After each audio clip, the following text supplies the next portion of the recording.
Hi, I just wanted to talk a little bit today about Medicare and plaintiff attorneys' obligations to Medicare when they're settling a case. And this is a question we get all the time, and I know it's very confusing. There's lots of information out there.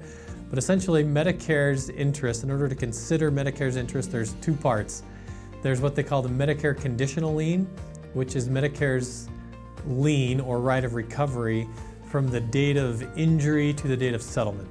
That's what's traditionally called the Medicare Conditional Lien. That's one that you're probably familiar with, where you have to go through the process with the BCRC to get the conditional payment letter and go through that process of getting a final demand from Medicare that you eventually settle at the time of settlement. So that's Medicare's conditional lien, and that's essentially looking from the point of settlement backwards.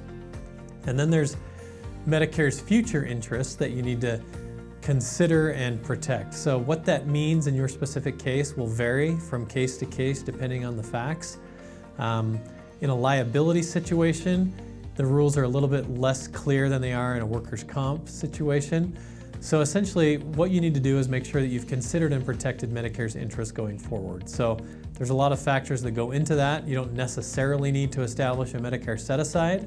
That may be one option that you consider, but there are other solutions as well. So if you're not sure exactly with the facts of your particular case what you need to do, we're more than happy to just get on a phone call and kind of walk you through the considerations and help you and your client decide what the best course of action is for you to take from the point of settlement going forward to protect Medicare's future interests.